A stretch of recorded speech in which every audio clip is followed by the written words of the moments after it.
Ladies and gentlemen, good day and welcome to SIS Limited Q3 FY26 earnings call. As a reminder, all participants' lines will be in the listen-only mode, and there will be an opportunity for you to ask questions after the presentation concludes. Should you need assistance during the conference call, please signal an operator by pressing star, then 0 on your touch-tone phone. Please note that this conference is being recorded. I now hand the conference over to Mr. Vineet Toshneva. Thank you, and over to you. Okay, thank you very much. Welcome everyone. Good afternoon to our quarter 3 FY26 earnings call. Yesterday the results were uploaded. I hope all of you had a chance to look at our results. So let me start saying that the entire tone for FY26, as you know, has been this is the year of rebound, and we are happy to report that this has been a milestone quarter in every sense for SIS, which is marked by very strong execution across all business lines, and we are seeing sustained momentum in growth and profitability both. For the first time, we've crossed 4,000 crores in quarterly revenues. Right? We've reported consolidated revenue of 4,185 crores. This represents a whopping 24.5% year-on-year growth. Of course, there is acquisition consolidation also built in. That's why the quarter-on-quarter growth is 11.4%.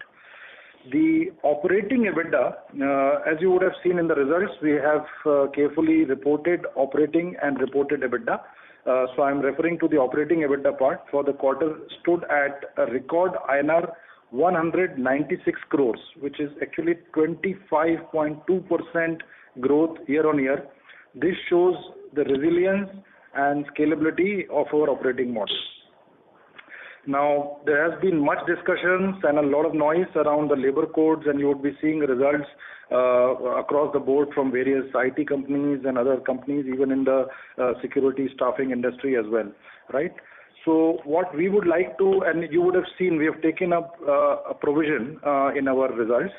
So coming to that, it's actually in line with ICAI guidance, where we had engaged our actuary, and they have done a reassessment based on the new definition of wage, the leave and gratuity obligation.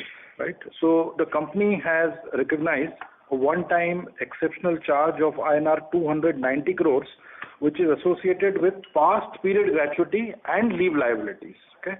Now, we must emphasize that this is prior period. There was a choice in front of our management that whether to take a slightly aggressive view or conservative. We have erred on the side of being conservative, and we have taken a full provision. Now, as we go forward, because these are pertaining to the past period, we will start the process of educating our client once the model codes are actually notified, and we will be trying our best on a best effort basis to recover the incremental employee-related payouts from our customers, because as you know, in our model, everything is a pass-through, right? So as the recoveries materialize, they will now start reflecting positively in our financial results, having taken the entire provisions, right? So that's on the labor code and the gratuity provision part. We'll be happy to answer if there are any other questions after this. Now, coming to the results, you've seen consolidated monthly revenue run rate is now 1,400 crores in excess of that, with all three segments firing. So on a consolidated basis, we have a highest ever quarterly revenue of 4,185 crores, which is, as I said, 24.5% year-on-year. India Security reported its highest ever revenue of 1,898, reflect almost like 1,900 crores, which is a 33.7% year-on-year growth. FM also recorded its highest ever quarterly revenue at 636 crores, which is a 10.3% year-on-year. International Security recorded a very robust growth, highest ever quarterly revenue 1,670 crores, which is a growth of 20.8% year-on-year basis. Now coming to the earnings part, which is EBITDA, we've been trying to improve our margin profile, as you know. So focus on margin improvement initiatives, again showing results. We focused on margin both in terms of customer contracts as well as rationalization of SG&A. So on a consolidated basis, our EBITDA grew from 168 crores by 20.7%, from on a year-on-year basis. So now we are at an EBITDA margin of 4.5%. This again, I'm talking of operating EBITDA, not the reported EBITDA. India Security operating EBITDA margin is 5.2% after adjusting for the acquisition related costs, which are a one-time cost, which were all taken in this particular quarter only. Facility management reported an expansion in EBITDA margins by 80 basis points to 5.4%. So additionally, the segment reported its highest ever quarterly EBITDA of 34.3 crores, which is a 29.1% growth on a year-on-year basis. For international security, again, there is margin expansion. The EBITDA margin went up to 3.8%, remaining flat on a year-on-year basis, but quarter-on-quarter basis, it saw a jump. EBITDA margin is was up by 19.2% on a year-on-year basis. Now coming to the PAT, we have reported an operating PAT of 100.8 crores for the quarter, which is even though it's flat on a year-on-year basis, but quite a big jump over the last quarter. So the operating PAT margin is now at 2.4%. Our efforts to clean up the balance sheet, which we had taken a charge last year to clean up the goodwill, etc., is all showing on our increased return on capital profile, which was 12% a year ago. Now it has crossed 15% watermark. Now it's at 15.2%. Again, operational efficiency, the DSO part, we have been keeping a very tight ship. DSOs were 67. Now they are down by 2 days. So now, the DSOs were 69. Now they are down to 67, which is an improvement of 2 days from the previous quarter. So that's all about the financial performance and the EPS. And okay, last but not the least, we are at an EPS of 7.2 rupees for this quarter. That almost gives us a run rate of close to 30 rupees on an annualized basis, which is quite a jump from the last year, right? So that's all about that's a complete snapshot of our financial results and the commentary on the labor codes and the gratuity part. Now on the call we have Rituraj, Group Managing Director, Mr. Brajesh Kumar, he's the Chief Financial Officer, and Mr. Murali Krishna, he's the CEO SIS International. Turning over the call for Q&A now. Thank you. We will now begin the question and answer session. Anyone who wishes to ask a question may press star and 1 on their touchtone telephone. If you wish to remove yourself from the question queue, you may press star and 2. Participants are requested to use handset while asking a question. Ladies and gentlemen, we will wait for a moment while the question queue assembles. The first question is from the line of Amit from One Capital. Please go ahead. Yeah, thank you for the opportunity. Hello, audible? Yes, sir, you are audible, but there is a background noise. Okay, I hope it is better now. Yes, it is. Please proceed with the question. Yeah, so on the one-time charge that you have taken of 290 crores, I understand it's on the conservative side, but when it comes to kind of how much we think we can recover out of it, do you think it is, let's say 90+% we can easily recover, or maybe 50%? What's your view on that? Hi, this is Rituraj. I am glad you started off with this question. This is the elephant in the room that needs to be addressed. So, the first point I'd like to call out is that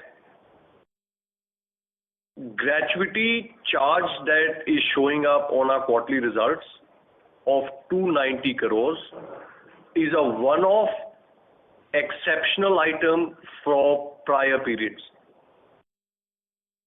Number 2, how is gratuity liability computed? Why has this 290 crore come? It has predominantly come because the definition of wage has been changed in the new labor codes. Number 3, like Vineet explained, we had two choices.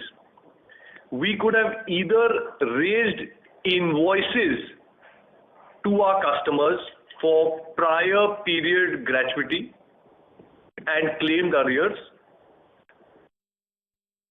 or we could have done the more conservative or financially prudent approach of taking the charge first and then going back and claiming what our customers ought to pay for prior periods. Now, obviously, if we went for option one and we raised invoices for the arrear claims, the potential impact reflecting on our PL would have been significantly lower. We have gone for the more conservative approach, as Vineet explained. We have fully charged for gratuity payable or gratuity liability for prior periods, assuming that if no customer pays us for prior period gratuity liability, what is it that we would have to expense from our balance sheet? We have already taken that charge. It is 290 crores. Now what we intend to do, and I'm coming to your question, what we intend to do now is to go back and raise, as soon as the model rules are out, which is when the Act becomes operational, we will go back and raise claim towards gratuity and leave, which is the responsibility of the principal employer, which is our customer in this case. Most of our customers, just as they comply with minimum wages, they comply with PF, they comply with ESI, they comply with bonus. We believe that most of our customers should come through and comply with their obligation to pay up for gratuity and leave prior period cost. It is impossible for me to, however, predict whether 100% of our claim will be collectible, only 50% or only 30%. What I would rather say is, we have provided for it fully, and whatever we claim, if we claim 99%, it will come back into our P&L over the course of the year. And if we are able to collect lesser than that, it will also reflect, but it will be a positive reflection. There is no further bad news to be had on account of gratuity and leave.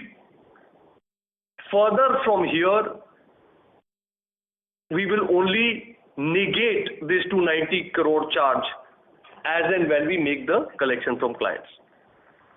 I hope that explains. Yeah, thank you very much for the detailed explanation.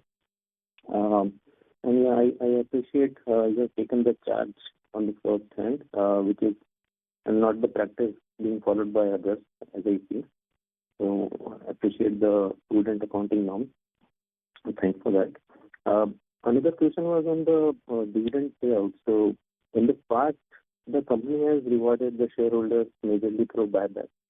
But this time there has been a dividend of 7 rupees per share, which is much on the higher side from the general norms or the general dividend that the company pays. So will the reward to the shareholders in the form of dividend will continue going forward, or is it, what should we try for going forward? Like, will it be buybacks or the dividends that have come now and will continue? Any views or clear guidelines or policy in that direction? Thank you for that question. SIS is a cash positive company, and we generate significant quantum of free cash each year, as you can see from our past performance. We have a practice of distributing this cash to our shareholders each year, and over the last few years since COVID, if my memory serves me right, we have returned 500 crore approximately to our shareholders, mostly through buybacks. Having said that, there was some feedback from the markets that because SIS is back-to-back only bringing buybacks, we are not seen as a dividend yield company or dividend paying company. Therefore, the board has decided to return money by way of dividend as well as buyback each year, and we have taken the first step this year by announcing a 7 rupee dividend. We believe that as the year comes to a close, also the benefits that we might accrue from ELI, which is the employment linked incentive, and other such sources, we will have more than adequate cash in hand even after our acquisition funding and internal growth capital requirements to return another chunk to our shareholders, which may come in the form of a buyback potentially towards the second half of the year. But we have done so keeping in view the feedback from the market, and we have done so keeping in mind that dividend or buyback are both taxable now at the hands of the receiver. So the tax implications are neutral. Outgo of cash from the company is the same. So we are just, trying to do this basis feedback that we get from you guys. I hope you're not upset about it though. No, it's, I will say that, of course, from the company side, it's the same approach. The same amount of quantum that flows out to the shareholders. However, from the shareholders' point of view, the buybacks do create more value because we can at least be offsetted by the capital loss which are being bought back by the company, which is not the case with dividends. But for the shareholders who are in low tax bracket, probably dividends help better. So both the approaches serve shareholder depending on which tax bracket they come into. Thanks a lot for your explanation. Much appreciated. Thank you. Thank you. The next question comes from the line of Umang Shah from Banyan Tree Advisor PMS. Please go ahead. Hi, sir. Thank you for the opportunity. Am I audible? Yes, sir, you are audible. Yeah, thank you. So the first question was, if we were to adjust for AP Securitas acquisition, what would be our revenue growth? So the India security revenue growth, excluding APS, is on a year-on-year basis 11.2, QOQ basis 2.3. FM, obviously FM and security, you can see it from the earnings note. Right? Yeah, absolutely. On a consolidated basis, is 15% excluding acquisition. Okay, 15% ex acquisition. Okay, got it. Very useful. Sir, second question was our security services India margins came in at 4.8%. You mentioned there were these one-time acquisition costs. If my memory serves me right, AP Securitas acquisition, the margins were much lower than the security services India entity. In that context, then, what would be the aspiration for the margins for us to grow at, say, in FY26 or FY27? So let me revisit the numbers. India security margins, if you will see our earnings note, you will see the portion of the reported EBITDA. Okay, reported EBITDA is intact, 5.5, right? So So no change over there, right? So margins are absolutely stable in India Security, or if I were to say organic SIS, right? Now, obviously, APS is also part of SIS, right? At the time of acquisition, we had explained APS asset is a different margin profile, different growth company, right? That's what. So right now, they are at 4% EBITDA margin, and there is a clear-cut roadmap to integrating APS into the SIS group. 100% and working through all the efficiencies that can come through SG&A rationalization, sales, sales rationalization and everything. And over a period of time, uplift their margin from current 4% to almost as good as what SIS margins are. Got it. Thank you so much. I'll get back in the queue. Thank you. The next question comes from the line of Suchrit D. Patil from Eyesight Fintrade Private Limited. Please go ahead. Good afternoon, team. My name is Suchrit Patil. My first question to Mr. Krishna is, as SIS continues to operate across multiple geographies and service lines, what are the main trade-offs you are managing right now, say, between expanding coverage, meeting client SLAs, and protecting margins? And if something shifts, like, for example, wage inflation, regulatory changes, or client churn, what internal signals will tell you that it's time to change the plan of action? That's my first question. I'll ask my second question after this. Thank you. Suchrit, I'm not too sure if I understand your question right, but I'll still go ahead and answer as much as I can. You spoke about inflation and the cost increasing and so on. So as you might know, our business is largely a cost-plus business, and as and when the wage increases happen, with a little bit of a time lag, we do indeed pass it on. As per contractual obligations, we do indeed pass it on to the customers. So there is not real risk in the business with respect to that. Again, I'm not too sure if I've answered you fully or if you want to kind of elaborate a little bit more on your question.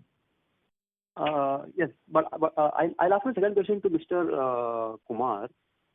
From a financial point of view, before anything shows up on the quarterly numbers, what early signs do you track that help you spot the margin pressures or cash flow swings?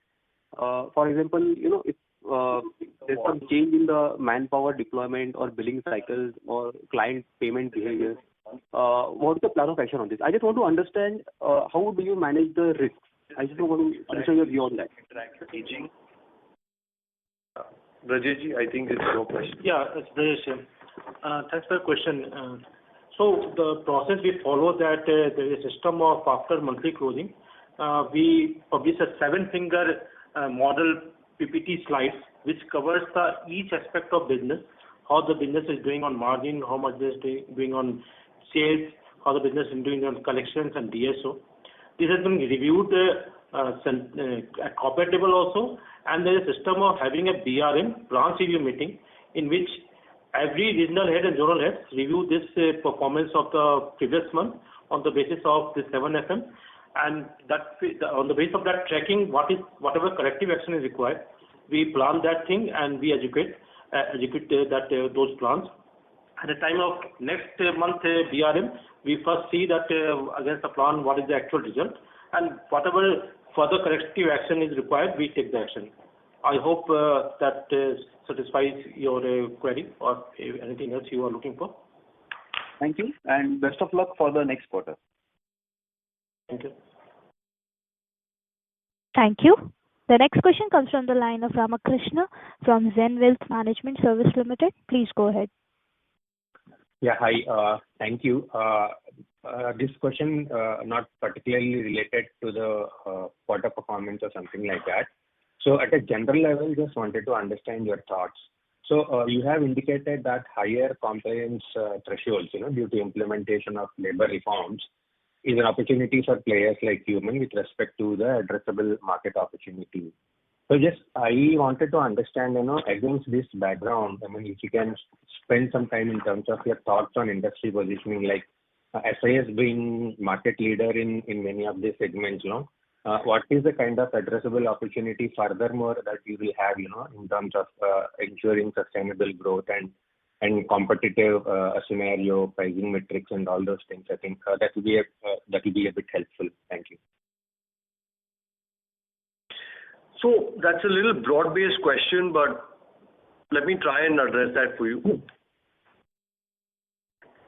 See, talking about security per se. If you go by the GSTN code on which security services GST is paid, and you back calculate the annualized size of market, security services alone constitute more than 1 lakh crore worth of market opportunity. It's a fairly large market. The problem with this market has been that companies like SIS, which are by far the largest in the segment, barely control 5-6% market share. If I add up the top 10, it will not even comprise of 15% market share. Probably top 50 security companies or security companies with over, let's say, 500 crores in annualized revenue will not even add up to a quarter of the market size. What I'm trying to drive at is that the sector is extremely fragmented because of a fundamental gap, and that gap has been the enforceability of the labor laws,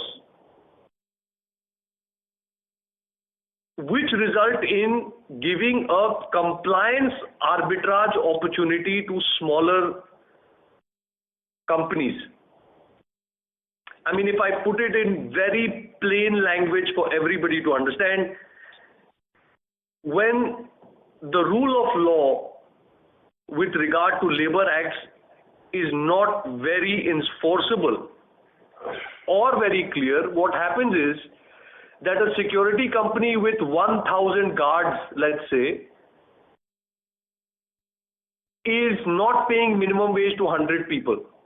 But there is no way for government to enforce that. And then the same security company is depositing provident fund only for 800 people. And ESI challan is only for 600 people. And they are paying bonus for 500 people.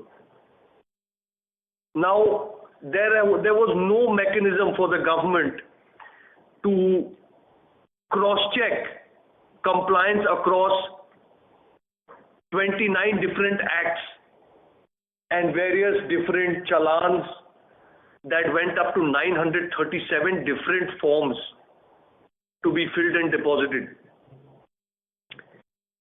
What this labor reform has done for us is that, number one, it has addressed the fundamental ambiguities.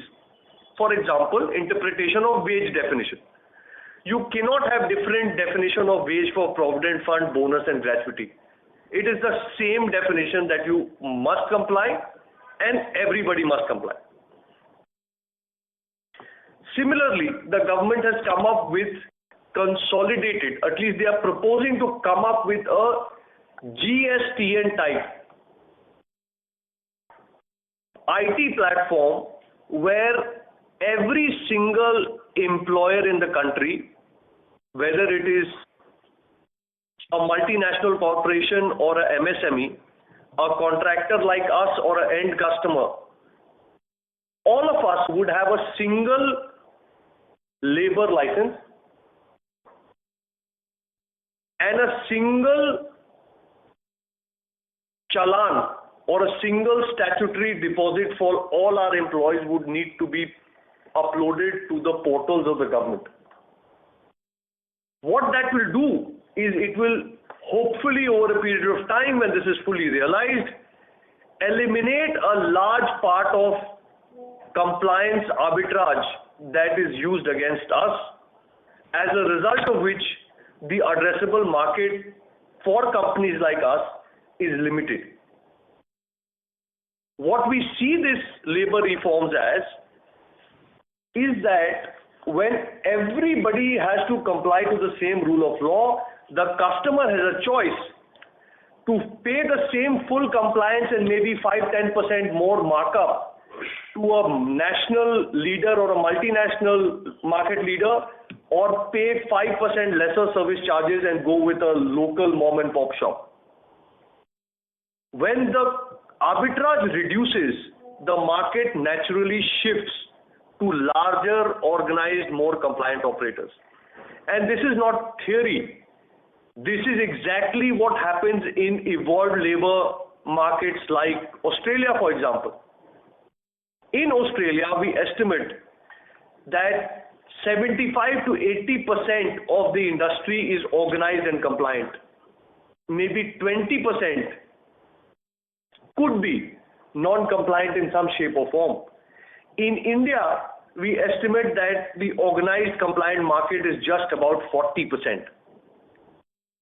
So we believe that it is labor reforms or labor codes are a trigger for Indian security addressable market or Indian FM addressable market for companies like us to move up from the 40% range to the 60-70% range as and when this compliance fully takes shape in the next 3 to 5 years. And that completely changes the landscape, the opportunity size, and the advantage that lies with larger compliant players like us. I've given you a very long explanation, but I hope that all on the call would be able to appreciate exactly in a very basic manner what is going to happen to this industry as a result of labor codes. Yeah, this is helpful. Thank you. Just a follow-up, do you mean this will lead to more and more consolidation?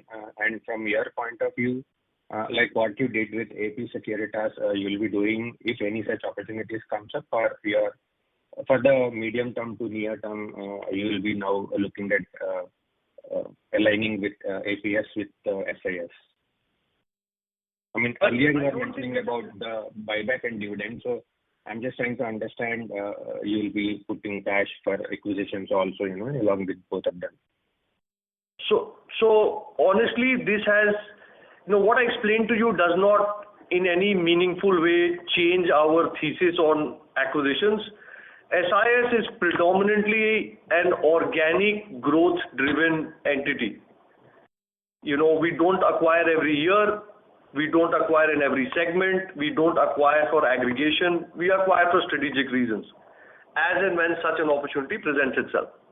So I don't see this to be directly correlatable with our acquisition philosophy.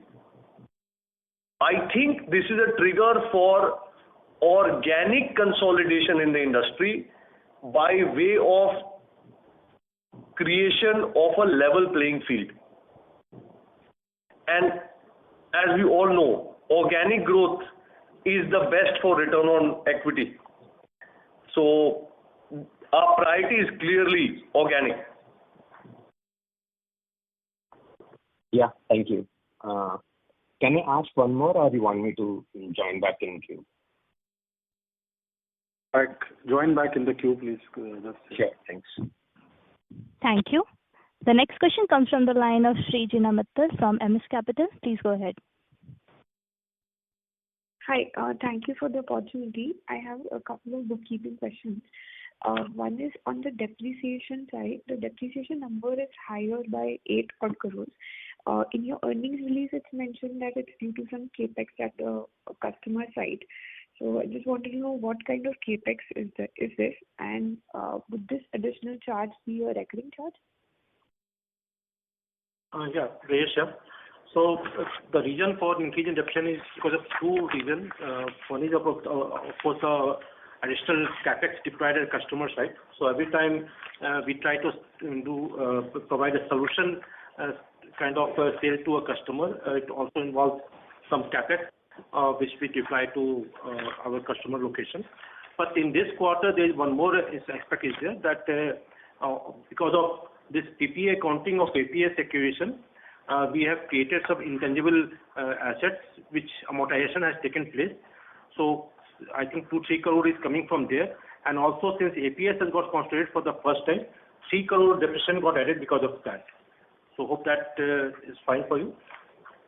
Understood. That's clear. So this would be a recurring number, right? Then the depreciation number. There is no one-off in the depreciation number for this quarter. No, there is no one-off. It's a recurring number. Understood. Actually, to add to that, even in the finance cost also, you will see something similar. You would notice there is an increase, and it's predominantly due to the same accounting principle that we are following in case of the APS acquisition tranche 2. So that has contributed, plus some debt that we have assumed on account of APS acquisition consolidation. So similar explanation on the finance side also, if anyone was about to ask. Understood. No, that covers the second question I had. Just one last question then. The AP Securitas consolidation was done for the full 3 months of this quarter? Yeah, this has been done the full 3 months. From 1st October onwards, we have done the consolidation. Understood. Thank you. Thanks for taking my questions and all the best. Thank you. The next question comes from the line of Vishal Chandramani, an individual investor. Please go ahead. Yeah, thanks. My question was just on the margins, right? So you mentioned that you have a roadmap for integrating the acquisition to align with your steady state margins and security, and you also in your presentation spoke about some tightness in the labor markets for the international segment. So given that there would be a certain time till you can get the acquired margins up as well as the labor market tightness, what is your expectation for your outlook for margins, say in FY27 and beyond? So let me jog your memory. I think if you've been following SIS a few years back, pre-COVID, we were a 6% margin business in security, a 6% margin business in facility management, and roughly a 4.5% EBITDA margin business in international. We slid all the way back to 4% in security, sub 4% in FM, and 3% in international. As we had committed, it has taken us a bit of time, but we are back at 5.5% in security, roughly 5.5% in facility management, and close to 4% in international. Looking ahead, I think our direction is upward, and our goal is to get back to pre-COVID levels. As regards to a timeline, I think, I won't venture a guess, but we are on track. And I don't see labor reforms as something that will throw us off. It is not a headwind. It is a structural tailwind. There will be margin volatility as we renegotiate these contracts. Just to clarify, by renegotiation I mean the contract is in place, but I need to raise a fresh invoice as per new labor codes, and the customer has to process that in his SAP, Oracle, or whatever else, acknowledge it, and then pay us money. This takes a bit of time. Once this volatility is through, I think we should be, back on our agenda of getting back to pre-COVID levels of margin. But I think what is extremely important to understand is as you look at the margin profile of the business, please also consider that, on a blended basis, SIS is now a 5%, close to 5% EBITDA margin business. This shift is also happening because the Indian businesses are higher margin compared to international, and the share of international is dropping every year because India is growing faster. So structurally, on a console basis also, we are moving towards better margins. And then, as my friend Vineet pointed out earlier, ultimately margin is a key driver for the principal metric, which is return ratios. I think our return ratios are already at 15% plus, up from 12%, and we think that basis what we are seeing right now in trends, we are going to again see an upward movement from 15. So overall, that's the longest answer to your question. That's helpful. Thank you. Thank you. The next question comes from the line of Umang Shah from Banyan Tree Advisor PMS. Please go ahead. Hi, sir. Thank you for taking the follow-up. Sir, first question was in international business. We see based on your based on your disclosures that almost 36% of the revenue comes from defense and government. Is this one of the reasons why we have lower margin and inability to pass on minimum wage increases? Hi, Mark. This is Murli here. Okay, it's a bit of a yes and a no, in the sense that we are able to pass on the wage increases to both our government as well as defense clients. There are no issues with respect to that. It is black and white out there in all the geographies that we operate internationally. So the price rise is not an issue, right? So that is contractual obligation. The customer will pay us. However, some of these sites require more clearances when we deploy people on the site, and those clearances do take time. And to identify people with those clearance requirements, getting those clearances does take time. And in effect, what happens is for us to service these sites, we have to incur, let's say, overtime in those sites, right? And that pulls our margin down. And as and when the unemployment rate eases, we will find more people, and that would obviously push back our margin down. So yes, it does impact our margin. However, it's not due to the price wage increase. Got it. Very useful. And with the India-Europe FTA negotiations recently concluded, it also talks about movement of service professionals, and they have a category of contractual services suppliers. Considering our expertise in security outsourcing and having an international presence, can SIS benefit from this export of manpower to Europe? How do I say? I think, firstly, my compliments for watching this sector so closely. I'm not sure whether others have picked it up or not. I think this is a very interesting development. It's rather premature to comment on it. It has just happened. We haven't yet had an opportunity to frame our thoughts or put together the strategy. But we are watching it. We are watching it very closely. We believe there is certainly opportunity here. And as and when we have something material, we will come back to you. Sure, sir. Thank you so much. And just last one, thank you for, it was the book SIS Story was a very good read. The insights that the book gave helped us a lot in understanding the history and how SIS is, where it is today and how it is so. In that, we read a lot about One SIS and We Protect. These were some of the initiatives that you had spoken about 3-4 years back. Today, are we still working on those initiatives, or they have been subsumed into the overall business? Well, firstly, thank you for reading SIS Story, and thank you for marketing the book, even as I'm not going to get any royalty from it. But coming to your question, I think when SIS has broken even, it is doing fairly well. It is roughly run rating at 10 crores a month. So that's 120 crores per annum. So it's not a very big business, but it's broken even. It's taken shape. It's,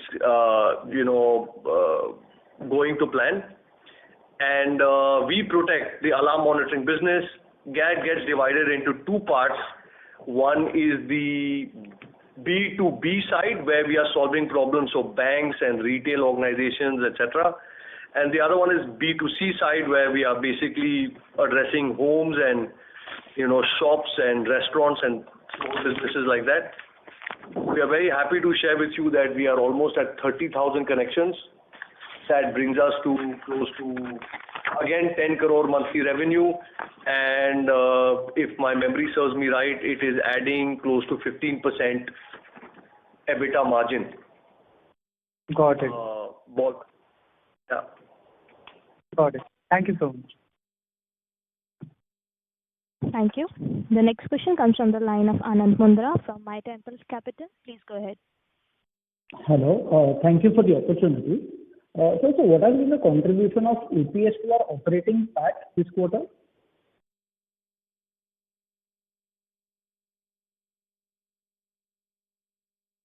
We are reporting. This side. The operating PAT and reported PAT, the difference is on account of deferred tax, which we have been created on the one-time exceptional item of gratuity and leave provision. So that is another thing is that we have accounted for one-time acquisition cost of approximately 7 crore. So mainly these are the two components which have resulted in the difference between the operating PAT and reported PAT.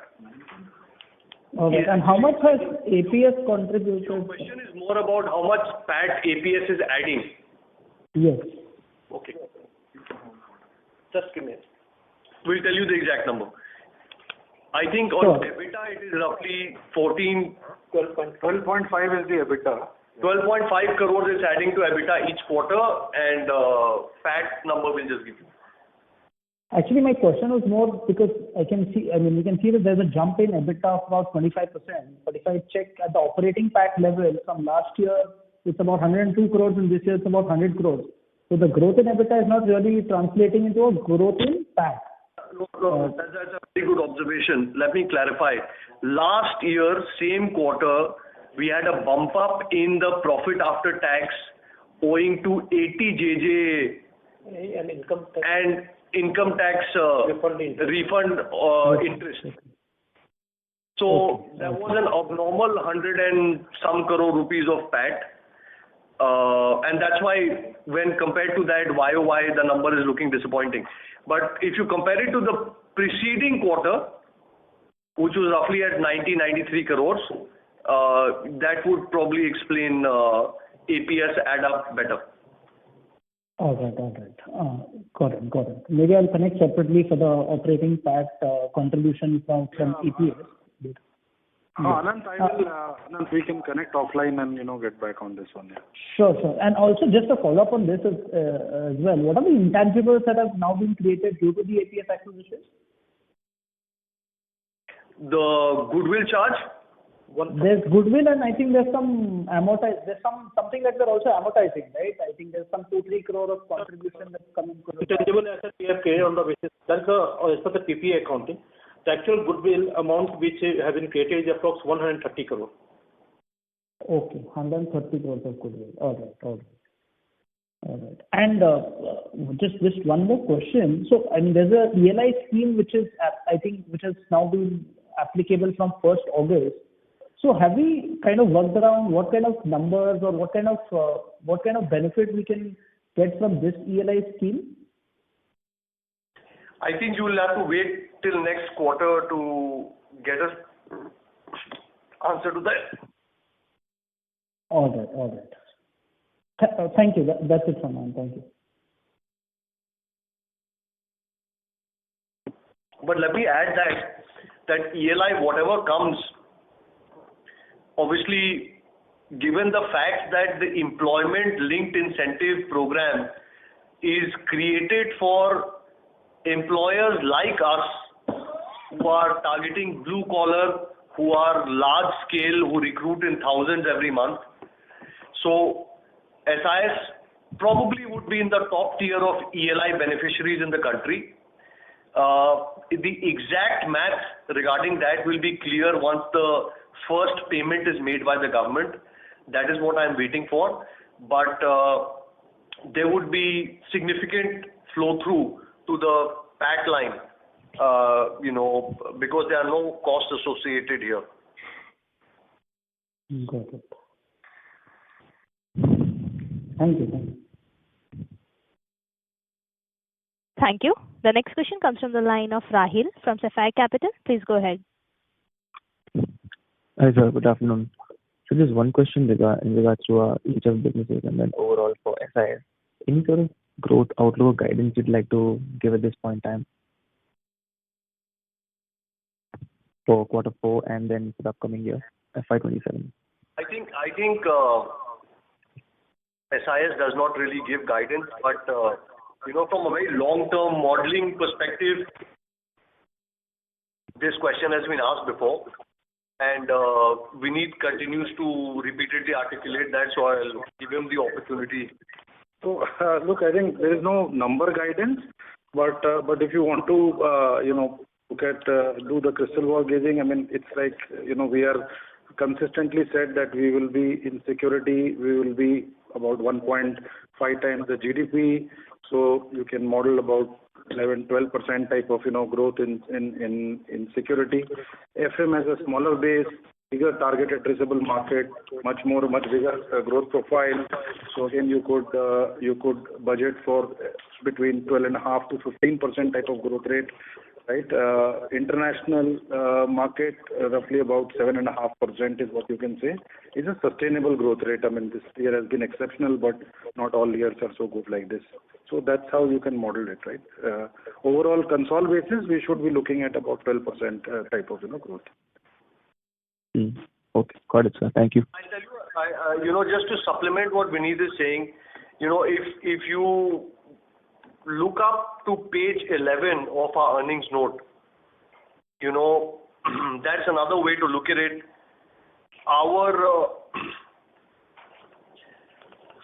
charts are present on slide 11 and page 5. So if you look at the revenue growth trends for the last 8 years, it's roughly 14.8%. Looking backwards, our EBITDA CAGR for last 8 years since listing is 13.4%. Now coming to page 11, if you look at our net debt to EBITDA profile, we have always been around 1.2x on average over the last 5 years. OCF to EBITDA for the last 5 years on average has been 83%. Finance cost has been 1.1%.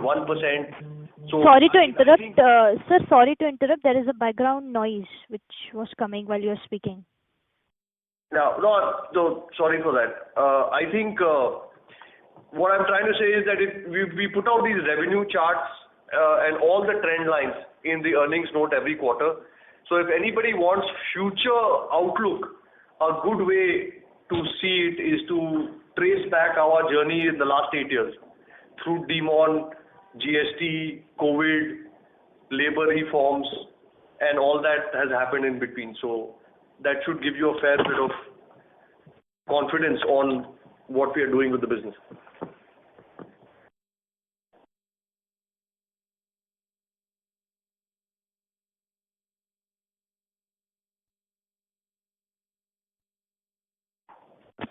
Thank you. Ladies and gentlemen, that was the last question for today. I would now like to hand the conference over to Mr. Rituraj Sinha for closing remarks. Thank you very much, all of you, for taking the time to join this call.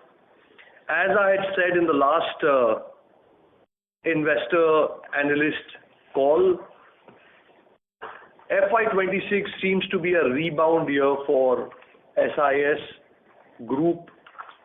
We are sitting on one of the highest revenue growth that SIS has seen in the last 5 years, close to 20%. Even if you back out our acquisition, it'd still be close to 15% growth, 15% plus growth. Our profit after tax run rate is near about 100 crores now. So on an annualized basis, roughly 400 crores. Our EPS basis, that is 7 rupees for the quarter, but on an annualized basis, our EPS would translate to somewhere close to 30 rupees, which is a big bounce back after the last few years that has been a little wobbly. Our return ratios, which were 12% ballpark range, are moving back in the 15, 16, 17% zone. Our net debt to EBITDA, even this particular quarter where you see a bump up, if you back out the lease charges, which are 140 crores, our net debt continues to remain around 1.1, 1.2, which is well within control. Below 1. And overall, I think SIS is very well set to take on labor reforms. We see labor reforms as a fantastic tailwind. It is to be seen whether this tailwind is coming at 10 kilometers per hour or 100 kilometers per hour. That one will get to know as we progress through the year. But I can say with confidence, basis 9-month results, that FY26 seems to be the year of rebound for SIS, and I would like to thank my investors and the analysts for patiently allowing us the time and opportunity to get this organized and continuing to stay interested. Look forward to seeing you guys soon. Thank you once again for joining. All the best. Thank you. On behalf of SIS Limited, that concludes this conference. Thank you for joining us, and now you may disconnect your lines.